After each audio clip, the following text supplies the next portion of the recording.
Yes, good morning, everybody. Today is a mature conversation for daily huddle, spiritual seekers slash masters in awareness.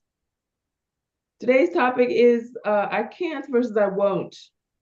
What's the difference? Is there a difference? Yeah, there's a difference. Let's talk about it. Because sometimes we don't want to face our own unwillingness.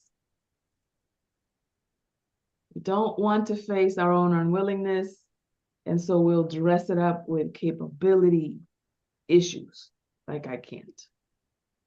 And I want to help you exercise the muscle of honesty and authenticity. Saying the word authenticity takes me to another pivot, which I need to mention in order for this conversation to make sense. If you look at the word authenticity, you'll notice that it starts with A-U-T-H. What other word starts with A-U-T-H, boys and girls? Author. Authentic. Author, yes. So authenticity requires that you own the fact that you are authoring your own story, your own experience, right? So authenticity is you showing up in your fullness and owning your fullness in the same way that when you are an author, you own the story that you've written. Does that make sense what I'm saying? Are you tracking? Yeah, okay. So the difference, I think, between I can't versus I won't is how much of your willingness is in the juice, in the mixture, right? There are very few things that you cannot do or cannot have done, right? I personally, biologically, physically cannot, let's say, destroy the building that I'm in. But I can have it done. I can use fire. I can use a demolition crew. Like if I wanted to actually get this thing done, if I wanted to destroy the building that I'm in, I could have it done. You know what's missing? Willingness. I don't want to. I don't want to destroy the building that I'm in. So I'm not interested in looking for ways where I can have that done. Right. And let's insert something else in here that you may be facing. Some people may say, I can't save this marriage. Some people may say, I can't lose this weight. Some people may say, I can't forgive this person. But what you really mean is, I don't have enough willingness to be creative, to be resourceful, to be patient, to stick this out, to be humble, to be vulnerable, to whatever the case may be. Does that make sense what I'm saying? It's just that when you say it like that, it's like, ouch, that's teetering on a-hole level. That's teetering on, that's too honest. I have a vulnerability hangover just thinking about it. Right. But what is the problem with saying I don't want to? Why don't you want to say I don't want to? What is the negative consequence of saying I don't want to that you don't want to face? Let me posit some for you. Maybe saying I don't want to has you admitting that you've been coasting and you don't want to face your own laziness about something. Maybe saying I don't want to has you admitting that you've been kind of engaged in malicious compliance, and again, you don't want to face your own quote unquote a-hole. You have a judgment about that, obviously, because if you didn't have a judgment, you wouldn't mind saying it.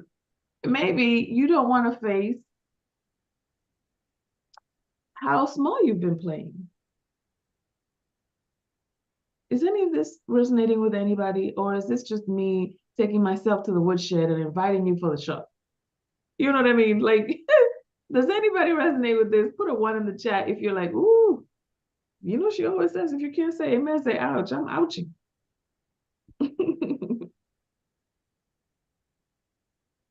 Yeah. So there are a couple of ouches. Okay. So listen, I'm not interested in having you have a public show of humiliation in order to show your sanctity. There are other spiritual traditions that do that. We don't do that here at the Daily Huddle.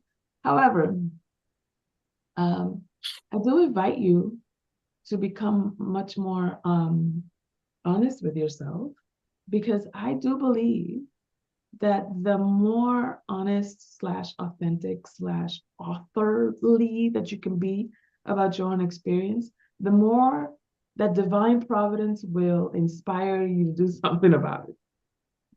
If you can really say, this is what it is.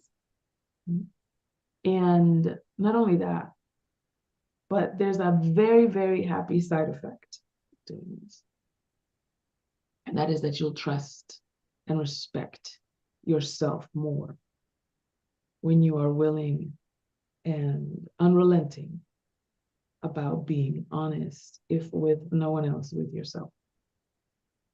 Yeah.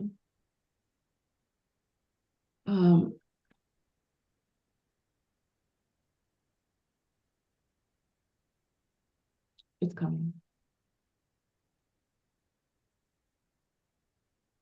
Some of us have been feeling the pressure of a very fast moving. It feels like we're careening down a road and we're all in this fast moving car or train or something. Like, first, we don't know where it's going, and secondly, it's moving too fast and I can't make the corners. And some of us feel that way, right? It's like in this collective careening planet that keeps evolving and keeps turning, and we're like, whoa. In college, I used to have a friend who, you know, I don't know if cars still have this, but you know, those hanging things on the side of the passenger side or whatever, that if you're a mom, you put your dry cleaning on top of it. All right. My friend in college used to call them the JC handles, because every time I would drive, he'd be like, Jesus Christ. And so you may feel like somebody's driving the car of life and you're just hanging on to the JC handles for dear life, right?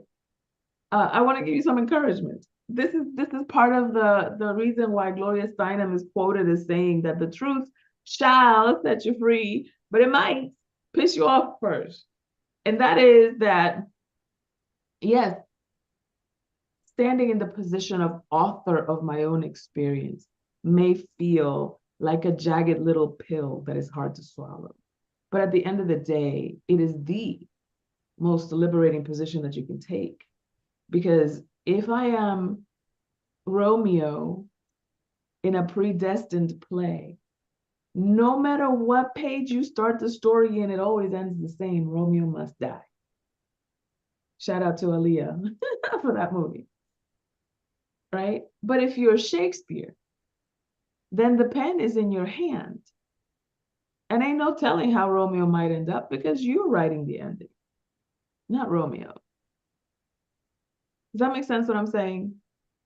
And so I can't versus I won't is just the beginning of a dialogue about your own authorship, about your own willingness to face the ways in which you have authored your life. And I dare say, you have the results you want, because the results you say you want are also on the other side of your willingness. If you don't have them, there's something you've been unwilling to do, to stay, to be. Are you breathing? Are you okay? I'm checking temperatures. Okay. Let's talk about it. Is this confronting? Is this relieving? Is this challenging? Does it feel like an invitation to step up to a deeper sense of self, of authorship? Where are you? I'm taking your temperature. Chase said he needs a Band-Aid. Oh, well, that's good. At least you're not bleeding. It's just a little scratch. Sorrel, you have your hand up. Yeah. I'm saying ouch twice.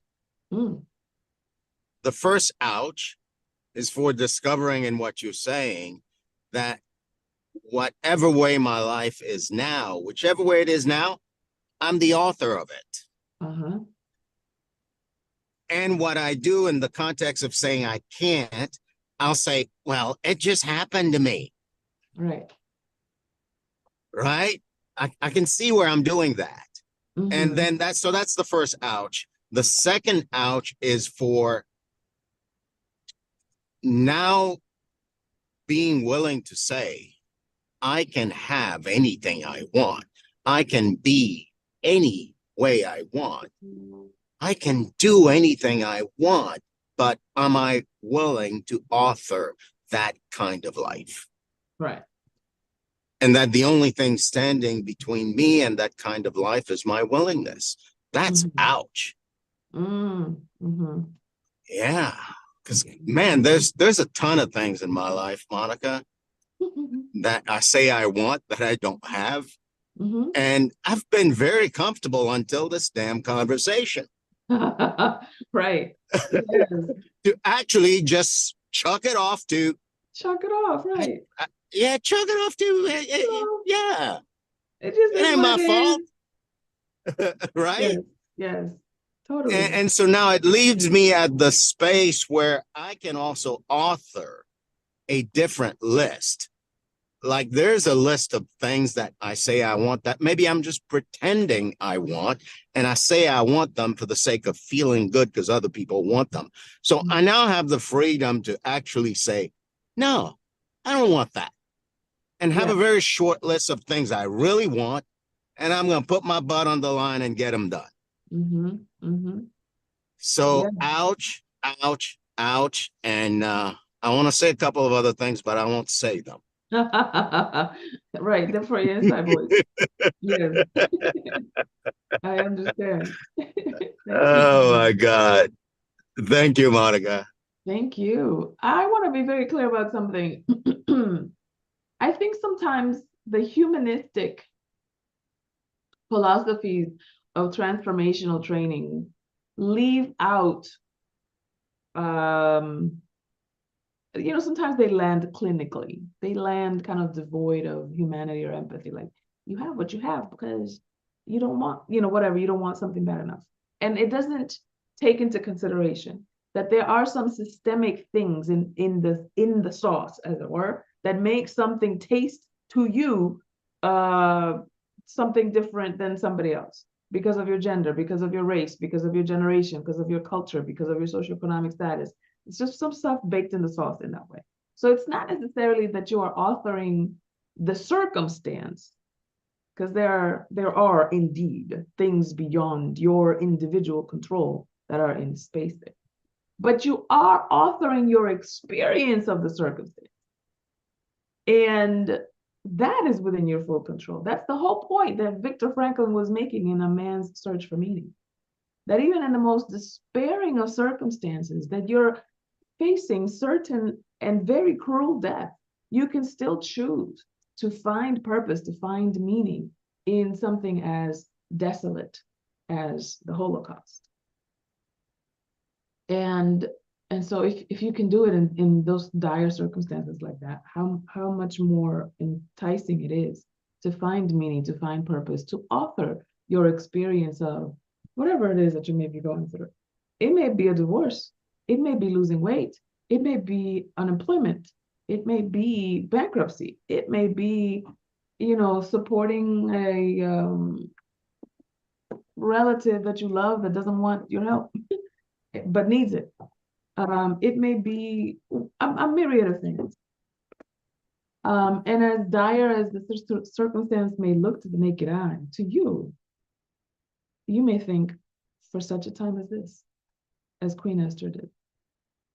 Like, what else? What else was all that studying and reading and crying and preparing myself and the To emotional me stamina? authoring What's that? myself. What'd you say? Sorrel, was that for us? Because it sounded interesting. Yeah, authoring. But you're cutting out. Where are you at? Man, that sounded Yeah. beautiful. Can you hear me? I hear you now. Age for author. Oh, well, cut me off. Sorry for that. Can you hear me better? Yes. Yeah, one thing that came up for me as you were saying this is that maybe the AUTH that stands for authorship and authenticity has a lot to do with me authoring myself. Mhm. And that's the spiritual connection as opposed to authoring my things. Uh, Yes. Ding, ding, ding, ding, ding, ding, ding. Where's my little bell? I don't have a bell. Ding, ding, ding, ding, ding, ding. Tell him what he's won. The only thing you can author is yeah, yourself. There's nothing out there but you. Ooh, did I just give away the matrix? Got quiet all of a sudden. thank you. Who else has something? What are you facing that you're like, okay, you know what? I'm not convinced, but I'm gonna try it.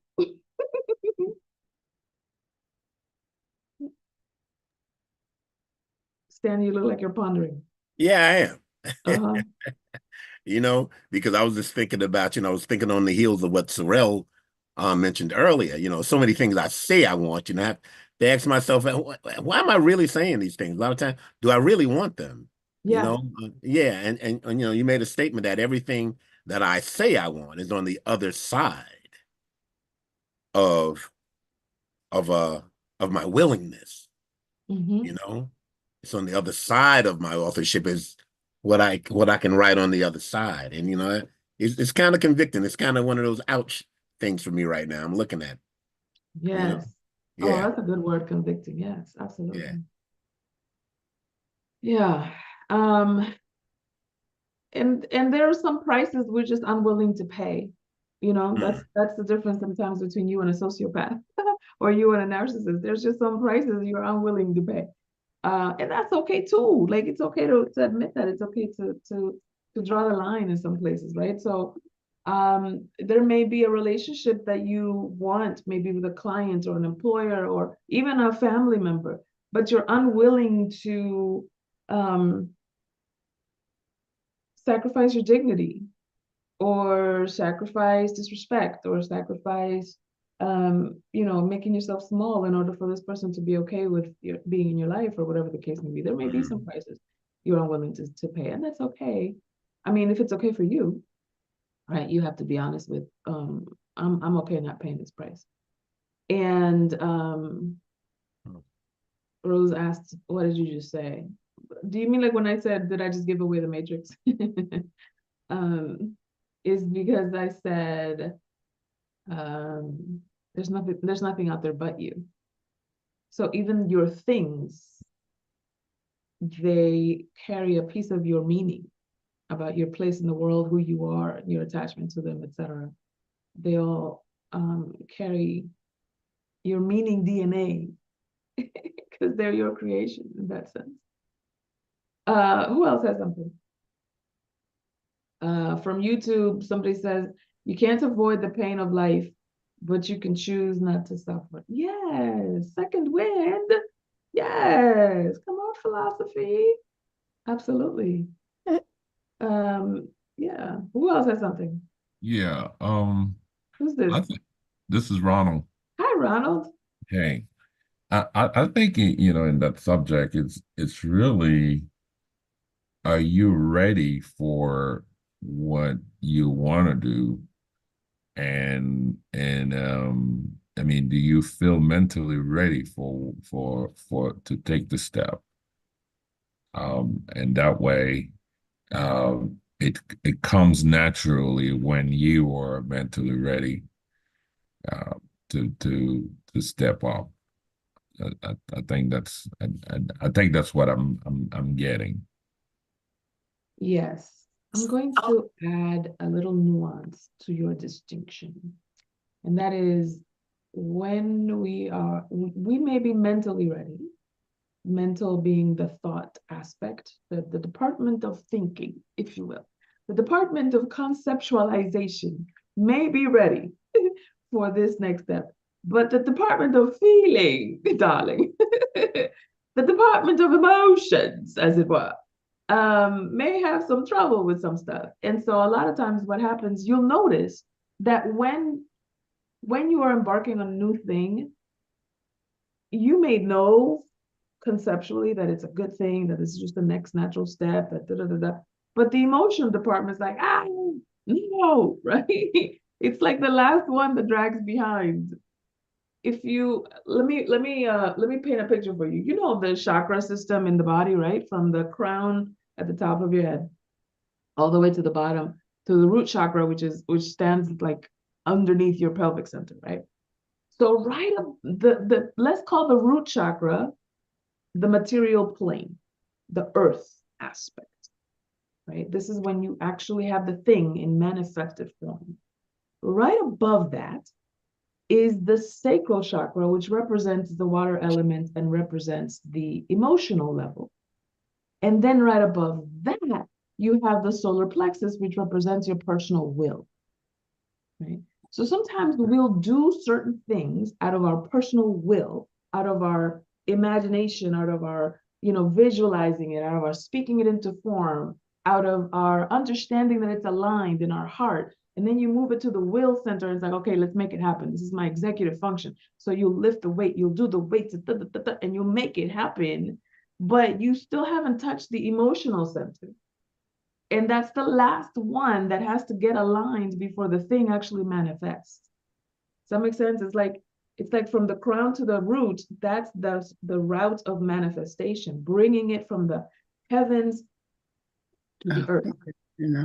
So Right? so once the emotional part, are you saying that even if the accomplishment or what you're doing materialize, if the emotional is incomplete, does that mean it's still not complete, although you're living with the materialistic aspect of what you accomplish? Yes. Yes, that's exactly what I'm saying.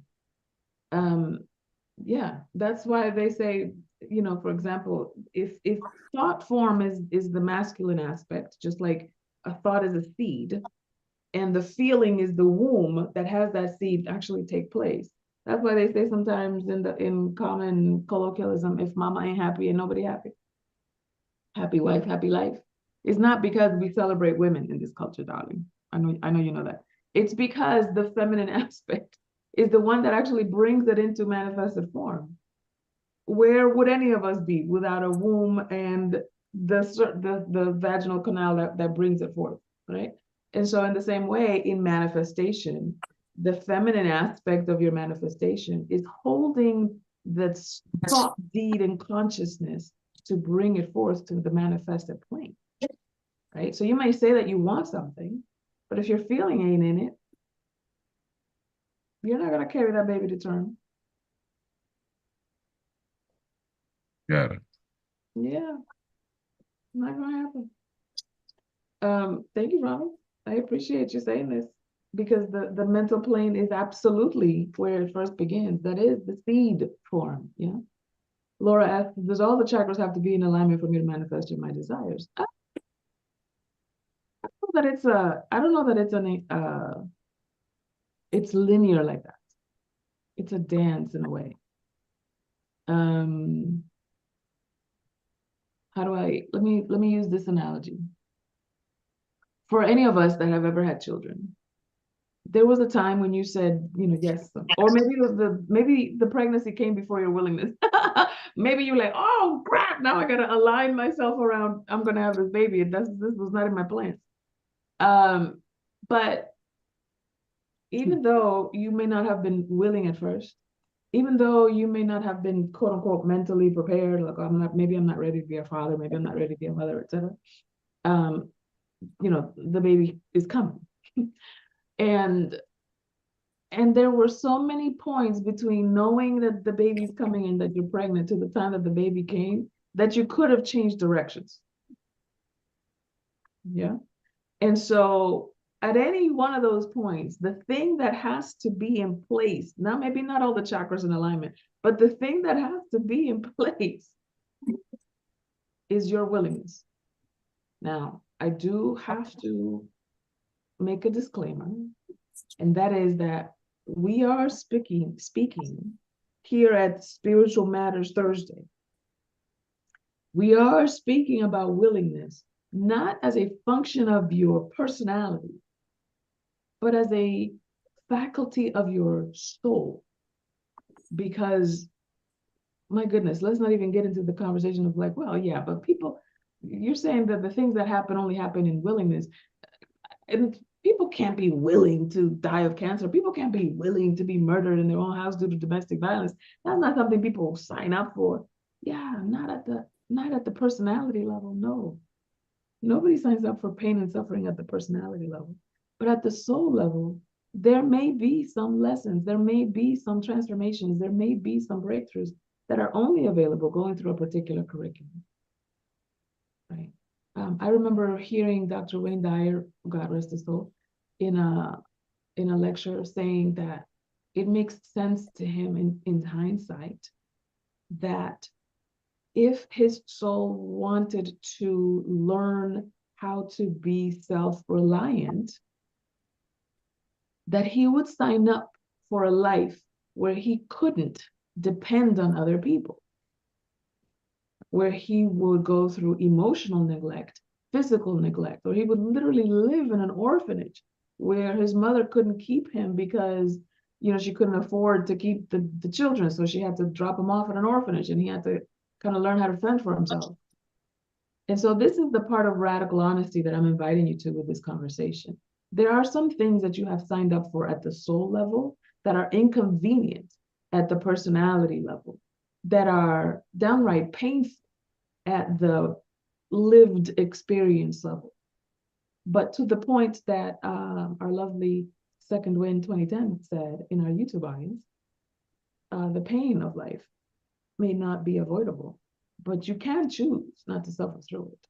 If you approach all of your life as though it is a curriculum that you designed at the soul level, then when the slightest inconvenience happens, when the slightest disappointment happens, that your first conversation isn't, oh God, why did this happen to me? Your conversation will be like, now why did this happen like this? Now it's curiosity. Now you're even more involved and interested in understanding your own consciousness, all of it, not just the ones that you're aware of, not just your consciousness that you're conscious of, but the subconscious that you're not conscious of. That's part of your consciousness, right? It sounds like a word salad, but I know you're following me. So I want to thank you for being willing to be in this conversation. And I'm sending you away with a homework assignment, of course. And that is, pick the thing, you know, just, it doesn't have to be long, 5-10 minutes. Spend with yourself, maybe go somewhere at a park and stare at a tree and just park and just stare and be with yourself. Pick the thing that feels like a thorn on your side, that feels like, I can't, that Monikah girl is crazy. There's no way that I chose this, right? Pick that thing. Pick that thing. And then I want you to ponder, what is it requiring of you? Maybe it's requiring patience. Maybe it's requiring humility. Maybe it's requiring resourcefulness. Maybe it's requiring empathy. Maybe it's requiring silence. Maybe it's requiring resilience. Maybe it's requiring, humility or enough vulnerability to ask for help. What is it requiring of you? Because whatever it is requiring of you probably wouldn't happen unless the circumstance was that dire. Like, you wouldn't volunteer for whatever it is that you're doing. You wouldn't volunteer for patience like this. Like, you know what, this would be a good day to exercise my patience muscle. You wouldn't volunteer for that. It would have to be something that's extricating it out of you in order for you to be like, okay, I guess I'm gonna have to be resilient. I guess I'm gonna have to be empathetic. Lord, I love this person. And if it was anybody else, I'd throw them under the bus, but it's him or it's her. So I gotta show up. notice that when your back doors are closed, it's because there's a lesson. There's a certain version of you that is evolving and coming out that wouldn't had you not burnt all the books. And that's exciting. So I want to thank you for being here with us. I want to thank you for being willing to be in the conversation and sharing your ouches with me, with us in community. Remember to love generously, to laugh a lot. Get yourself at least 7 hours of sleep. Eat more plant-based, stress less. Okay, give of your time, energy, love, attention. Buy Robin Stern's book. That's number 9. That's the extra credit. And of course, audit your assumptions. Always check yourself before you wreck yourself. You may be operating under an assumption that is 1, no longer credible, 2, no longer useful. We love you. See you next time. Ashe, thank you. You're welcome.